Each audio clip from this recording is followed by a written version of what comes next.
Hello, my name is Tony B. Ears, and the movie that I will review for you now is entitled TMNT. This, of course, stands for Teenage Mutant Ninja Turtles. Now, I was going to see this movie in the theater because when I saw the trailer for this movie, it really got me kind of excited to see this movie. The teaser trailer showed the Ninja Turtles doing their martial arts and coming out of the shadows, and they looked real and mysterious, but then all of a sudden in the movie trailer, Michelangelo falls.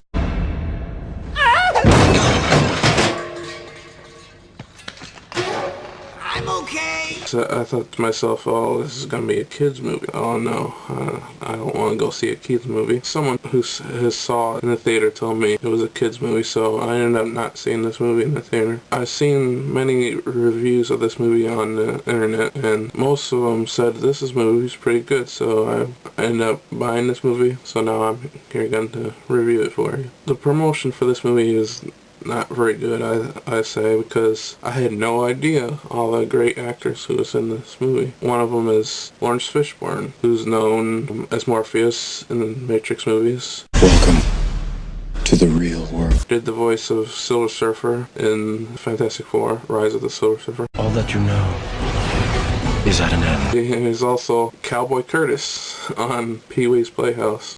I'm afraid I won't know how to act. Now, he's the narrator in this movie. This also stars Patrick Stewart, best known for Captain Picard on Star Trek and also Professor Xavier in the X-Men movies. Patrick Stewart plays the main villain, Mr. Winters. This movie also stars Sarah Michelle Gellar, best known as Buffy Vampire Slayer, as April O'Neil. It also stars Chris Evans, who starred as the Human Torch in the Fantastic Four movies. Chris Evans plays Casey Jones. This movie also stars Zai Zhang, best known as the young girl in the Crouching Tiger, Hidden Dragon movie. Zai Zhang plays Kari. Kari is now the leader of the Foot Clan after Shredder died. I did a little research and I found out that Kari is Shredder's daughter, I believe. She also had some kind of strange relationship with Leonardo. This movie also stars Mako. Mako.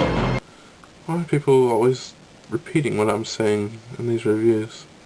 Mako, who's known as Akito in the Conan movies. This is his last performance before he died. Mako plays Splinter, and believe it or not, this movie also stars Kevin Smith. That's right, I said Kevin Smith. Silent Bob himself is in this movie. If I would have known that all these great actors was going to be in this movie, my butt would have been in that theater seat opening day watching this movie. These actors do a great job. If these great actors were advertised in their commercials or in the trailers as being in this movie, a lot more people would have seen it. I don't know why they decided not to do this. So this movie is about an ancient warrior who, long ago, he found this portal which makes him immortal, but it also turns his generals into stone, and also releases 13 monsters onto the world. In this movie, he is trying to bring his generals back to life, return the monsters